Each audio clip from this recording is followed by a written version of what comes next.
Bienvenidos, amigos de la tradición católica, a este encuentro ya en los finales con Lutero el monje maldito, analizando sus consecuencias, analizando lo que surgió a partir ya de la idea y de la disposición casi diabólica de Lutero a trasuntar la historia, a dividir la Iglesia, a quebrar Europa. Hemos dicho en nuestro capítulo precedente, hemos hablado acerca de los prolegómenos de la Reforma Católica, y sería en verdad inadecuado hablar de que justamente fue Lutero quien desencadenó el proceso llamado Contrarreforma. Ha habido antecedentes, pero ¿cuáles fueron estos antecedentes? Ya a principios del siglo XVI, antes de que Lutero comenzara a sacar las uñas, se dejaba percibir en muchas partes una ansia de renovación, un deseo de ir nuevamente a las fuentes de la espiritualidad y del Evangelio. Y esto puede verse ante todo entre los mismos papas. Podemos destacar la figura de Adriano VI, quien tomó medidas de reforma y trató enérgicamente de ponerlas en práctica. Algo semejante también podemos afirmar de Paulo III, de la familia de los Farnesio. Si bien era un hombre del Renacimiento que llevaba una vida poco edificante, luego cambió y se entregó con fervor a la obra de la Reforma, entendiendo que para ello debía comenzar por la curia romana. Decidido a concretarla, llamó en su ayuda a una pléyade de hombres eminentes y decididos partidarios del emprendimiento, erigiendo una comisión de reforma para que redactara un plan completo y detallado. Dicha comisión hizo público un dictamen donde se afirmaba de manera contundente la voluntad de la reforma. Fue este Papa, Paulo III, quien dispondría la celebración de un concilio como necesario para completar la reforma de la Iglesia. Entre los precursores de Trento se cuentan también varios obispos. En relación con el deseado retorno a la fuente escriturística, recordemos cómo antes de que Lutero tradujera al alemán el Nuevo Testamento, ya en España Cisneros había hecho componer y publicar una Biblia políglota, pero aquel gran cardenal no se limitó a ello, sino que con el apoyo de los reyes católicos inició una espléndida reforma, claro, totalmente católica. Él mismo en persona fue visitando todos los monasterios de Castilla, invitándolos a reformarse. Otro de los grandes prelados también en España fue Santo Tomás de Villanueva, arzobispo de Valencia, un predicador tremendamente elocuente, que Carlos V lo llevó al púlpito de su corte, pero al mismo tiempo reformador, eficaz. En la vida se lo llamaba el nuevo apóstol de España. A estos grandes obispos españoles se debe el hecho de que las innovaciones protestantes no encontraron terreno propicio en nuestra madre patria. También en Italia encontramos obispos reformadores. Nombremos entre otros a Ghiberti, obispo de Verona, quien logró en su diócesis una conversión generalizada.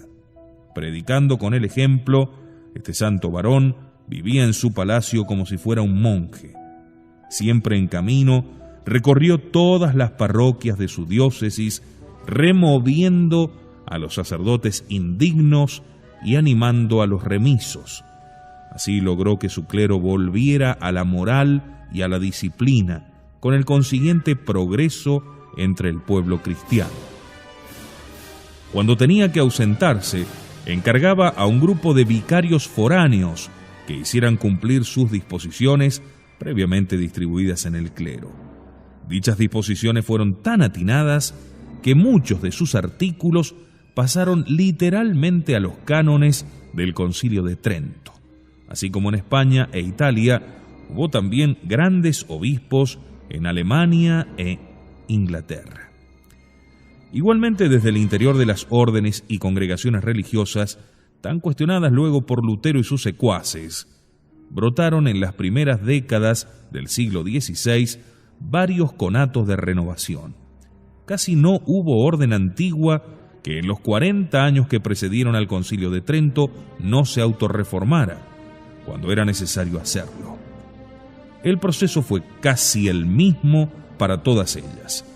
Un hombre de Dios suscitaba en el seno de la orden, roída por la decadencia, un grupo nuevo de estricta observancia, resuelto a retomar a los orígenes, al carisma fundacional, para volver a vivir en total fidelidad la regla primitiva.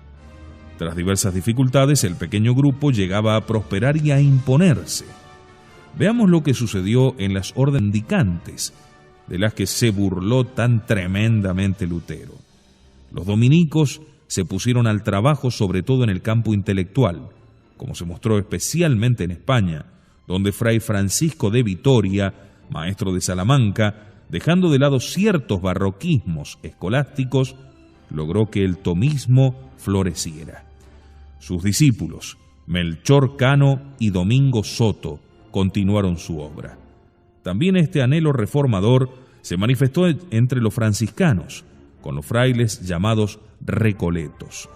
El más célebre en España sería San Pedro de Alcántara, a quien Santa Teresa tomó por consejero cuando se propuso reformar el Carmelo. Luego vendrían los capuchinos. Hacia el año 1530 apareció un nuevo tipo de religiosos que eran los llamados clérigos regulares. Aún siendo religiosos, vivían en medio de los sacerdotes diocesanos, sin la obligación del coro y dedicados al apostolado. En esta corriente debe incluirse el proyecto fundacional de San Ignacio, que comenzó a gestarse desde 1521. Sin duda que, cuando estuvo estudiando en París, ha de haber oído hablar de la aparición de los luteranos y de sus esfuerzos por esparcir las nuevas ideas. Pero la decisión de fundar un nuevo instituto religioso, la Compañía de Jesús, no provino de dicho conocimiento, sino de las mismas entrañas del espíritu evangélico que lo alimentaba y de su ansia de reforma que fue anterior al protestantismo. Señalemos también cómo, el mismo año de la rebelión de Lutero, se constituía una hermandad de eclesiásticos y laicos, con el fin de despertar en el pueblo el espíritu cristiano. Fue el llamado Oratorio del Amor Divino, en base al cual se formó la Orden de los Teatinos por iniciativa de San Cayetano. Un historiador dice de ellos: para mejor atraer a interesar a los legos, sus miembros trataban ante todo de celebrar el santo sacrificio de la misa como centro de la vida religiosa, con la mayor dignidad y solemnidad que fuese posible. En Roma, en ninguna otra parte como en los teatinos, se celebraba el culto con mayor decoro y solemnidad. Los sermones eran bien preparados, sólidos, persuasivos y fervorosos. También para el clero, su celo por las almas y su desinterés constituían un poderoso estímulo, despertaban y acrecentaban el amor al estudio y a las prácticas ascéticas. Cuán poco se conoce de la obra de San Cayetano, reducido por estas horas solamente a un culto popular. Podríase decir que el gran mérito del Concilio de Trento fue haber dado una forma oficial, completa y definitiva para este vasto movimiento de reformas que se había ido gestando en el seno de la Iglesia cada vez con mayor vigor y que se daba, si no concomitantemente, anteriormente a el desastre de Lutero. Todas estas manifestaciones de despertar religioso significaban que la Iglesia, a pesar de las graves deficiencias de sus miembros, no estaba muerta ni mucho menos, y al tiempo en que a raíz del luteranismo tanto frailes, sacerdotes, religiosas, rompían con el compromiso de sus votos y volvían al mundo que habían antes abandonado para entregarse a Dios, nuevas falanges de hombres y de mujeres, enamorados de la Iglesia, se apretaban más en torno a ella. Por aquí, pregúntase Hilaire Belloc, ¿por qué, más allá de estos intentos de renovación, se esperó tanto y no se convocó de inmediato el deseado concilio que preparase la restauración de la Iglesia enferma? El pensador inglés nos adelanta 3 razones. La primera es que la organización oficial de la Iglesia en cierta manera se había anquilosado. Una grande y generalizada corrupción la había vulnerado sobremanera, dejando en los labios un cierto gusto a escepticismo y una indiferencia crecientes. No solo la moral estaba muy debilitada, sino que el conjunto se encontraba entumecido y atrofiado. Frente a la decrepitud espiritual y psicológica de tantos de sus miembros, el ataque exterior se mostraba juvenil, enérgico, explosivo. Según todas las apariencias, la reforma desde adentro, fuera de la esperanza que podían despertar algunos grupos selectos, siempre se mostraba menos que imposible.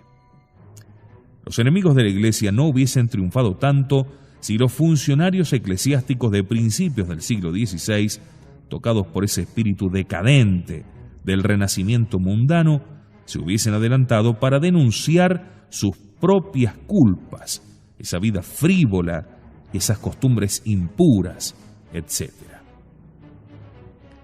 La segunda razón que da Hilaire Belloc se deriva de la primera. Está relacionada con ella y es que las iniciativas de los protestantes iban hacia adelante con el fervor que suelen experimentar los que quieren crear algo nuevo. Un odio intenso y apasionado los guiaba. Ahora bien, lo que está establecido desde hace tiempo siempre tarda en despertar para su defensa. Los argumentos claros y convocantes parecían pertenecer inicialmente al enemigo. La tercera razón, finalmente, está también en conexión con las otras dos. El evidente debilitamiento de la gente de la Iglesia, vueltos muchos de ellos meros funcionarios, fue lo que proporcionó su oportunidad al enemigo. El entramado eclesiástico oficial de la Iglesia, gravemente enfermo desde fines de la Edad Media, debía recobrar su salud antes de encontrarse capacitado para enfrentar con éxito esta tremenda ofensiva que venía desde afuera. De hecho, cuando se notó que la tormenta se iba tornando borrascosa, es decir, pocos años después del tumulto inicial que originó la protesta de Lutero, la primera idea que se le ocurrió al papado fue la de un concilio. Mucho antes de que se decidiera su convocatoria, Carlos V había sugerido la ciudad de Trento como el lugar más adecuado, ya que se encontraba ubicada en un punto ideal entre Italia y Alemania.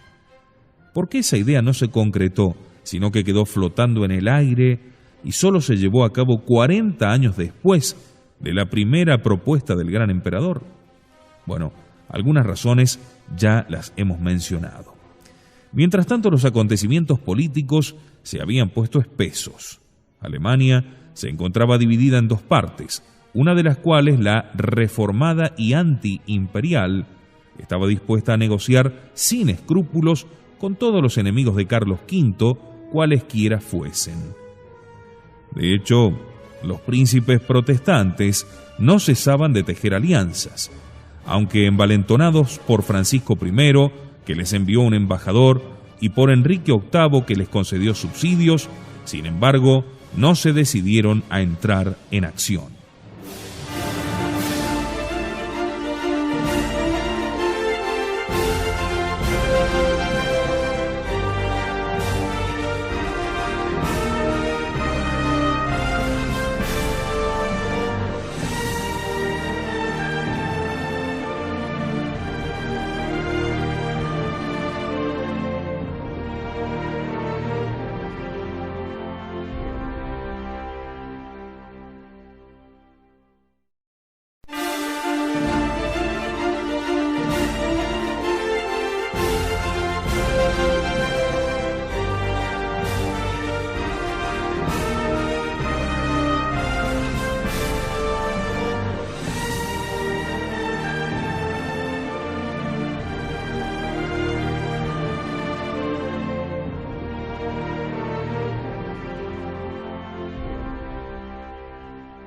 Indudablemente fue el Concilio de Trento el que dio una forma oficial y completa al movimiento de reforma que se había ido manifestando ya en el seno de la Iglesia cada vez con una insistencia mayor. La Reforma católica se impuso una triple finalidad: impedir mayores pérdidas a la Iglesia, reconquistar los territorios amputados por el protestantismo y, en cuanto a la Iglesia misma, eliminar o alejar de ella todo lo que pudiera favorecer la herejía y la apostasía. Dijimos ya, fue Paulo III, el hombre providencial que dio los primeros pasos para la realización del gran acontecimiento. Fue creado cardenal por Alejandro VI, llevaba una vida bastante disipada, pero después, cuando fue ordenado sacerdote y luego obispo, se entregó de lleno a sus deberes pastorales, volviéndose decidido defensor de la verdadera reforma. Siendo papa, comenzó por reformar la curia romana y ulteriormente, contra el parecer de casi todos los cardenales, se resolvió a convocar el concilio, como en efecto lo hizo por una bula en el año 1536. Si tantas dificultades se presentaron para su convocatoria, fácilmente puede comprenderse que no habían de faltar tampoco durante su celebración. El concilio comenzó primero en la ciudad de Vicenza, pero luego, por razones de fuerza mayor que sería largo de explicar aquí, se trasladó a la ciudad de Trento. Era esta una ciudad imperial, pero situada lo suficientemente cerca de la frontera italiana como para tranquilizar las peores aprensiones del Papa. La historia del concilio fue muy movida. Durante su transcurso hubo pestes, interrupciones y varios períodos. En el segundo de ellos acudieron a instancias de Carlos V, que todavía estaba en el poder, algunos protestantes, representados por delegados de 3 príncipes de esa confesión y de 6 de sus ciudades del sur de Alemania. Pero las negociaciones llevadas a cabo con ellos no obtuvieron ningún resultado. Sin duda, concilios han habido más brillantes por su marco exterior y más grandes por el número de participantes, pero ninguno tan necesario, tan positivo y de efectividad tan amplia como el Santo Concilio de Trento. Desde el comienzo se propuso una cuestión fundamental. ¿Qué urgía más? ¿Fijar el dogma o reformar la disciplina? Carlos V hizo saber por medio de sus representantes que a su juicio era preferible tratar primero los temas disciplinales, lo que podía ser más potable a los protestantes, ya que una condena sin apelación de sus doctrinas hubiera retraído demasiado a los propulsores. Otros opinaban que era mejor explicitar primero el dogma, que había sido lo más cuestionado. Otros finalmente decían que había que atender los 2 temas a la vez. De hecho, se prefirió dar pábulo a esta última opinión. De ahí que encontremos en el concilio definiciones dogmáticas y decretos de reforma. Las definiciones dogmáticas se refieren principalmente a aquellas verdades reveladas que la reforma protestante se obstinaba en atacar: las fuentes de la fe, la doctrina del pecado original y de la justificación, el valor de las buenas obras, los sacramentos, etc.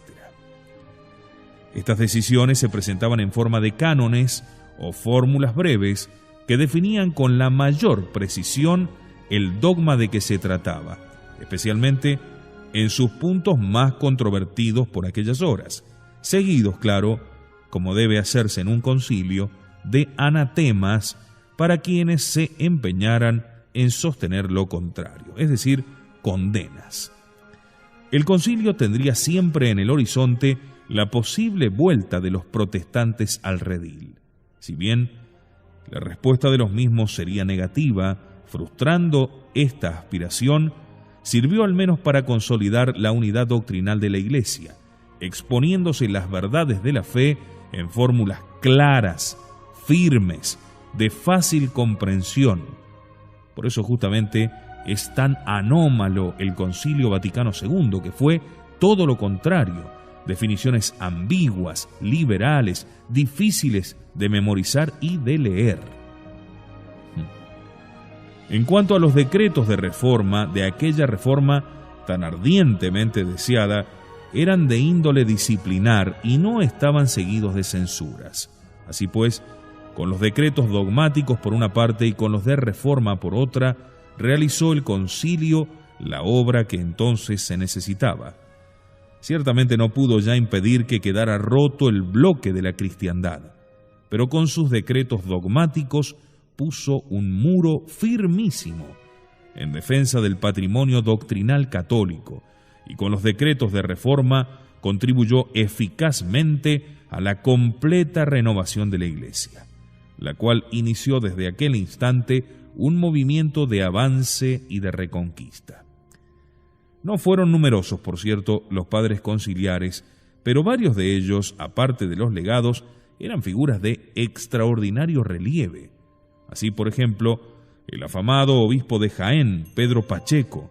Lo mismo se diga de Tomás Campeggio, profundo conocedor de los asuntos alemanes, en razón de sus repetidas legaciones. Otro tanto de los dos teólogos pontificios, Pedro Laínez y Alfonso Salmerón, miembros ambos de la recién fundada Compañía de Jesús, y de los dominicos ya mencionados, Melchor Cano y Domingo de Soto. El papel de los españoles fue notabilísimo, tanto que algunos denominan a Trento el Concilio Español. Respecto del método de trabajo, se declaró que ante todo se anunciarían los temas por discutir, cuyo elenco haría llegar al Papa a través de los legados pontificios. Estos temas habían de pasar por 3 estadios. Ante todo, el de las comisiones de teólogos, en sesiones privadas, donde debían ser ampliamente debatidos y elaborados hasta llegar a las primeras conclusiones. En un segundo nivel, aquellas conclusiones pasaban a las congregaciones generales, en las cuales tomaban parte los católicos y embajadores de los príncipes católicos. Allí eran examinadas y discutidas de nuevo hasta que se llegase a una conclusión definitiva. Finalmente llegaban las sesiones públicas, se proclamaban solemnemente dichas conclusiones. No voy a entrar en detalles acerca de las distintas etapas del concilio, que conoció notables sobresaltos, a veces por razones ajenas a él, incluso hasta una interrupción de 10 años entre sesión y sesión. El primer tema dogmático tratado versó sobre las fuentes de la revelación. La materia era fundamental, ya que los protestantes establecían la Sagrada Escritura como principio básico y único. Leer la Biblia y meditarla interpretándola cada uno por sí era suficiente para conocer el contenido de la fe, decían los protestantes. A esto el concilio respondió que son 2 las fuentes de nuestra fe, la Escritura y la tradición, ambas fuentes igualmente necesarias. La primera queda allí indicada con toda precisión. Se señala cuáles son los libros canónicos, es decir, los auténticos. Esto para salirle al paso a los novadores que intentaban eliminar ya algunos textos de la Escritura e incluso hasta algunos de sus libros completos, como la Epístola a Santiago. Luego viene un decreto a la vez doctrinal y práctico, que contiene una serie de disposiciones sobre el texto de la Sagrada Escritura, su interpretación y su uso. En medio de las diversas disposiciones sobre el texto de la Escritura, se declara como texto oficial la llamada Vulgata, obra ilustre de San Jerónimo, quien había traducido el texto original al latín. La versión definitiva saldría a la luz en 1592. Se declara que nadie puede interpretar a su modo el libro sagrado, ni en materia de fe y costumbres atribuir a la Escritura otro sentido que el que le ha dado y le da la Santa Iglesia Católica. También la tradición está expresamente colocada bajo la inspiración del Espíritu Santo. Finalmente el concilio estableció algunas disposiciones sobre la edición de los libros sacros y otros libros de teología. Se quería poner coto así al abuso que se había introducido en la publicación de esta clase de obras, llevando confusión a los fieles. En otra sesión se promulgó el decreto dogmático sobre el pecado original, sustentado especialmente en el pensamiento de San Agustín. En dicho decreto se declara al comienzo la ocasión que lo motiva, que justamente era la renovación de los antiguos errores, como se veía, y los que habían surgido recientemente. Se explica luego allí lo que es el pecado original y cómo se transmite de generación en generación, no por simple imitación, sino por herencia, ya que todos nacemos con él. Se añade que este pecado no puede lavarse con ningún acto de voluntad, sino solo con los méritos de Cristo que se aplican por medio del bautismo. Finalmente define el concilio que la gracia que confiere el bautismo perdona toda la culpa del pecado original. No solo cubre los pecados, los quita realmente y los hace desaparecer. Con ocasión de esto, algunos quisieron afirmar como excepción al carácter universal del pecado original la Inmaculada Concepción de María, pero ante la opinión negativa de varios padres conciliares, se desistió por el momento de dicho propósito. En cuanto al decreto de reforma, contiene dos temas fundamentales estrechamente relacionados entre sí: la enseñanza de la Sagrada Escritura y de la teología por una parte, y la predicación por otra.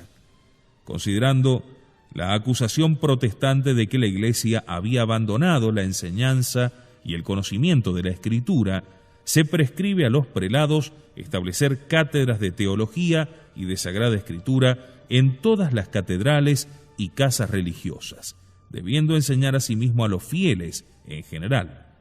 En lo que toca al segundo tema, se inculca a los obispos el deber primordial de la predicación, que deberán cumplirla por sí mismos. Solo en caso de que estuvieren legítimamente impedidos, podrán ser suplidos por personas idóneas, elegidas para este fin. Tratóse luego de la justificación.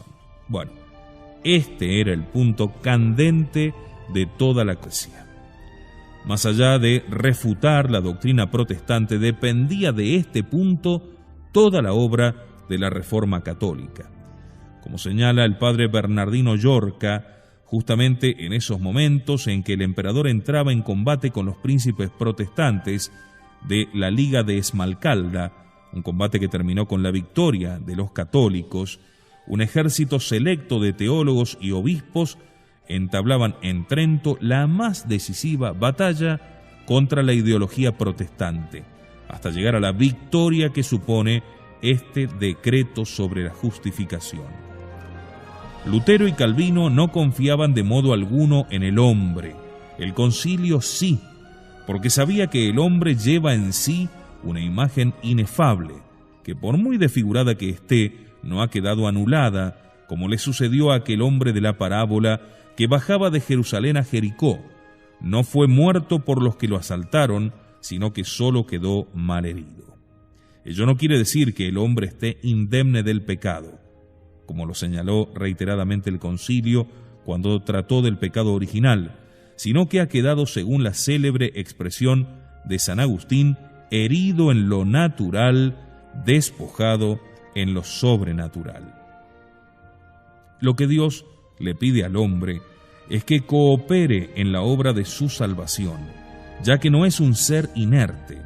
Lo hará sabiendo muy bien que su esfuerzo es vano sin la gracia, pero también que no le será negada esa gracia si permanece abierto a ella. La fe sola no basta, son necesarias las obras. Un cristiano culpable de pecado mortal, aunque conserve la fe, se halla privado de la gracia. La justificación no se obtiene, pues, por la sola fe, y menos aún por la mera convicción de estar justificado, cubierto con la sangre de Cristo, aunque permanezca interiormente muerto, como proponía Lutero. La justificación exige conjuntamente el esfuerzo del hombre, su libre albedrío y la acción de la misericordia divina. Junto con la gracia se infunden las tres virtudes teologales: fe, esperanza y caridad. De esta manera se efectúa una verdadera renovación interior del hombre, por la cual de injusto que era, se transforma en justo. No solo es tenido por justo, sino que en realidad lo es. Ni es verdad que Dios, como un terrible tirano, haya creado a unos para ser salvados y a otros para ser condenados, en virtud de una absurda predestinación. El concilio elaboró también una amplia lista de los errores pelagianos, semipelagianos y protestantes. Este decreto sobre la justificación fue el más trascendente del Concilio de Trento, y por sí solo hubiera compensado todas las penalidades que la gestación del concilio trajo consigo, tanto en su convocatoria como en su desarrollo. Y por eso es tan importante. Enseguida regresamos ya con la última parte de este nuestro trabajo, Lutero, el monje maldito.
Una vez terminado el Concilio de Trento, quedaba por dar el paso decisivo, que era su aplicación. 3 papas afrontaron dicho emprendimiento, por lo cual la gente los denominó los papas reformadores. El primero y más importante fue Miguel Ghisleri, que tomó el nombre de Pío V. Era un fraile dominico de intensa vida interior y extraordinario celo por la fe católica frente a las nuevas y deletéreas corrientes ideológicas.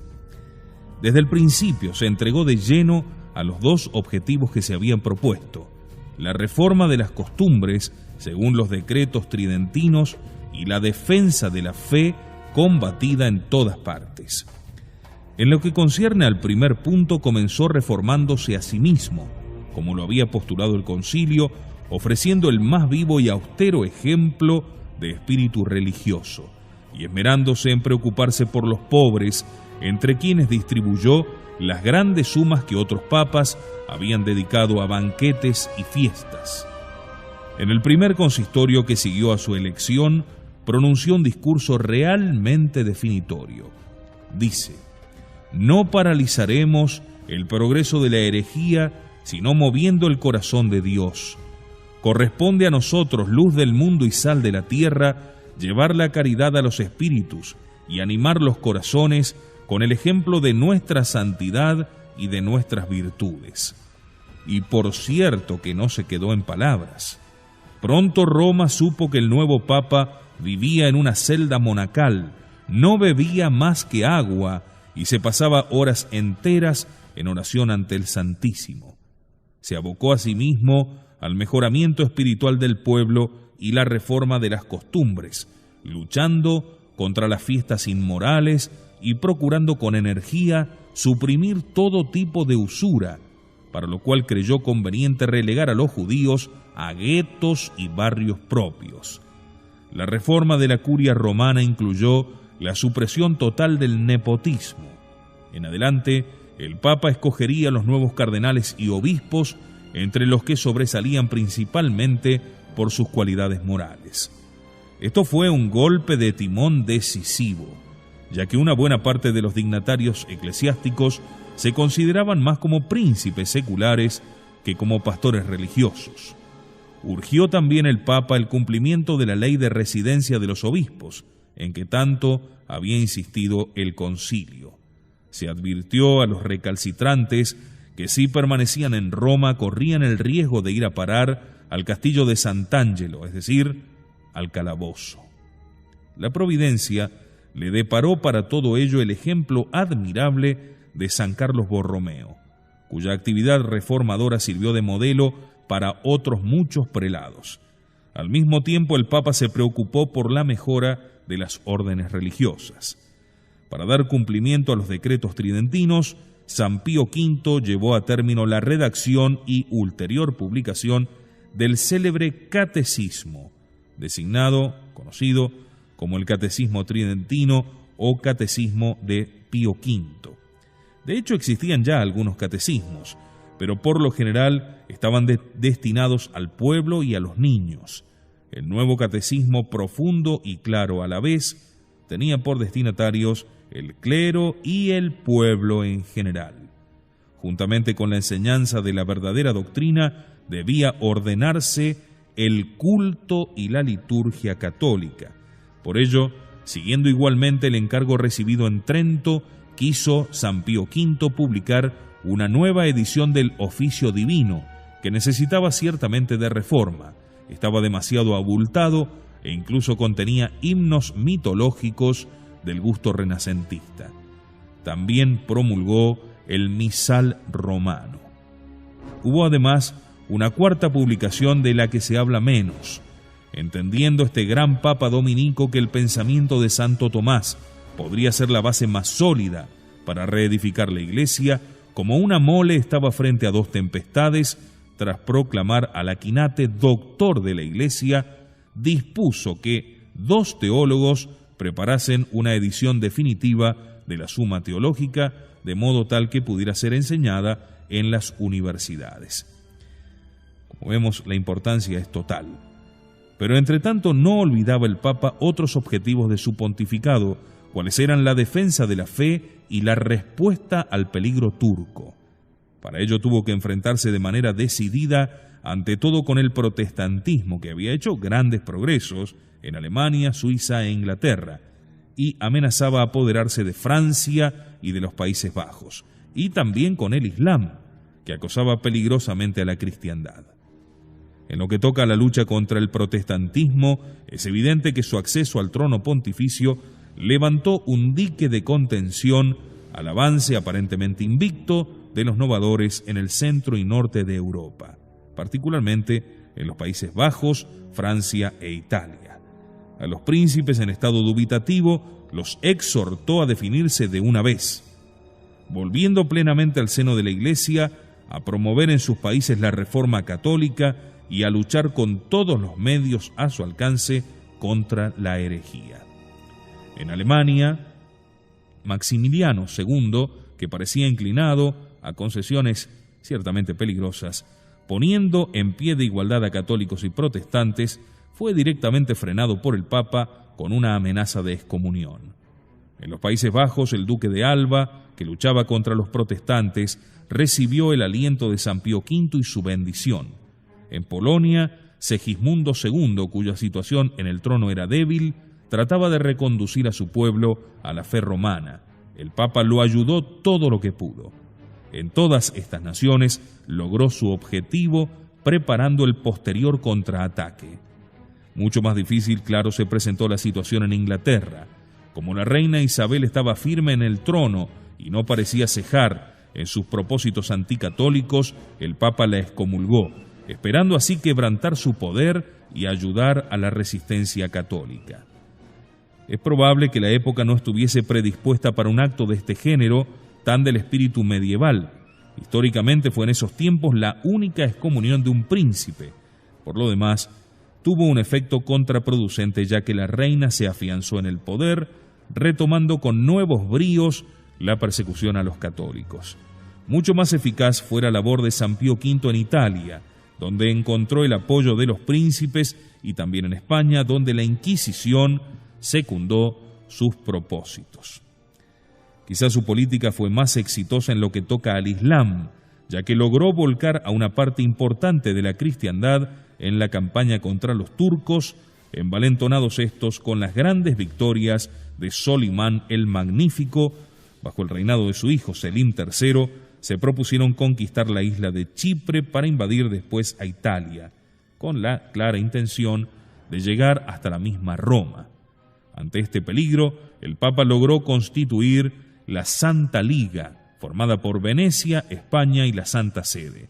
Una flota se reunió bajo el mando de don Juan de Austria, quien el 7 de octubre de 1571 hizo frente a la armada turca en el Golfo de Lepanto. Sobre la proa de la nave almirante, con un crucifijo en las manos, don Juan de Austria en persona dirigía la acción. La flota enemiga fue incendiada o cautivada.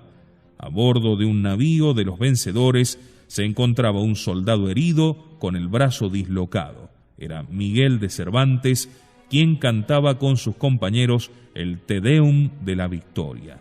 El triunfo fue aplastante, dejando sumamente herido al poder musulmán. Como contrafigura de el monje maldito aparece este santo papa, San Pío V, trayéndonos la alegría del buen final, dándonos la esperanza necesaria, la confianza en Dios que todo lo puede. Muchas gracias por habernos acompañado en este periplo donde hemos tratado de mostrar la herejía protestante desde sus inicios, a dónde nacieron y a dónde llegaron tras secundar a Lutero el monje maldito. Muchas gracias.